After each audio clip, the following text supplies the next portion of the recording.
సంతానలేమితో బాధపడుతున్నారా? 899 రూపాయలకే fertility assessment package. వివరాలకి సంప్రదించండి.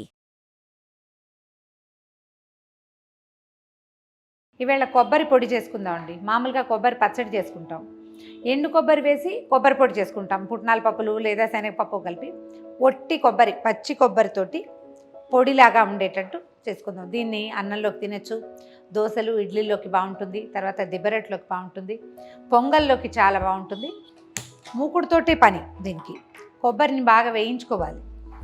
కొద్దిగా మూకుడు డ్రైగా ఉంటే కొంచెం నూనె ఏంటి, కొబ్బరిలో చాలా నూనె ఉంటుంది కదా, ఎక్కువ చాలా నూనె ఏమీ అక్కర్లేదు, కొద్దిపాటి నూనె వేస్తే సరిపోతుంది. దీంట్లోకి పప్పులు గిప్పులు ఏం వేయమండి, ప్యూర్లీ కొబ్బరే ఉంటుంది. జస్ట్ జీలకర్ర, ఎండుమిర్చి, కొబ్బరి. దీంట్లోకి చింతపండు వేస్తాం, దాన్ని సబ్సైడ్ అంటే కారాన్ని తగ్గించడం కోసం.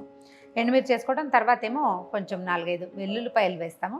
మొత్తం కలిపి గ్రైండ్ చేస్తే పొడిలాగా వస్తుంది. చూడ్డానికి చాలా బాగుంటుంది, వాసన ఎక్సలెంట్గా ఉంటుంది.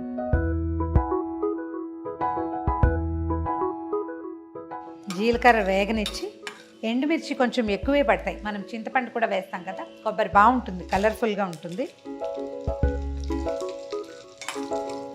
కొద్దిగా రంగు మారితే చాలు, మారగానే కొబ్బరి కూడా వేసేద్దాం ఇందులో. కొబ్బరిని నిదానంగా వేగనివ్వాలి. ఇందులో వేసుకునే చింతపండు, తర్వాత వెల్లుల్లిపాయలు చివరికి వేసుకుంటాం.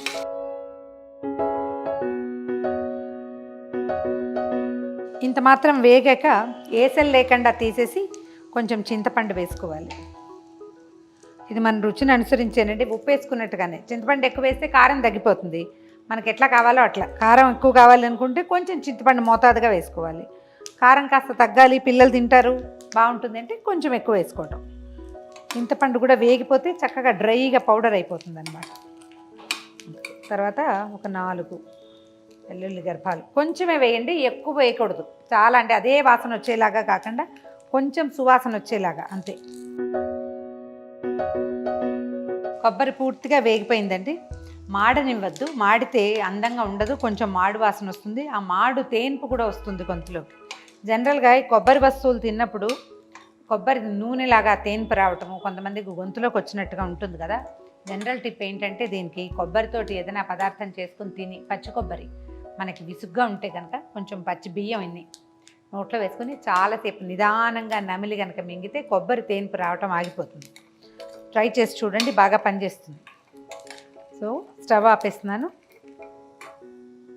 ఒక తోచనితనంతో ఇంగు వేస్తున్నాను. అలవాటు ఉండి ఇష్టం ఉంటే వేసుకోండి. వెల్లుల్లిపాయలు వేసాం కదా, ఇంగు అక్కర్లేదు అని భావిస్తే మానేయచ్చు. నాకు పైన వేస్తే డైజెషన్ బాగుంటుంది అనిపిస్తుంది. ఆపేసాను. చల్లగా అయిన తర్వాత దీన్ని గ్రైండ్ చేసేసుకోవటము, దోశల్లోకో ఇడ్లీలోకో సర్వ్ చేసుకోవటమే. సరిపడా ఉప్పు పైన చల్లేసి చల్లారనివ్వచ్చు. ఒకవేళ మనం రాళ్ళ ఉప్పు వేసుకుంటున్నాం అనుకోండి, ఉప్పులో ఉండే చెమ్మని ఈ వేడి లాగేస్తుంది, బాగా పడుతుంది కూడా. సో అలా ఉప్పు వేసేయటం, ఇంకేముంది దీన్ని గ్రైండ్ చేయటము, తర్వాత సర్వ్ చేసుకోవటమే. ఇదిగోండి మన కమ్మని కొబ్బరి పొడి రెడీ.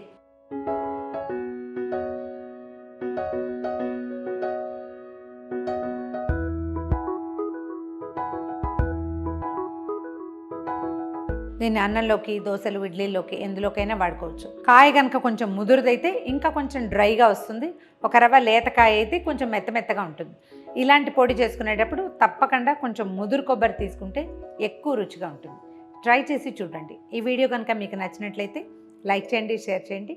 మరిన్ని ఇంట్రెస్టింగ్ వీడియోల కోసం సుమన్ టీవీని సబ్స్క్రైబ్ చేసుకోండి.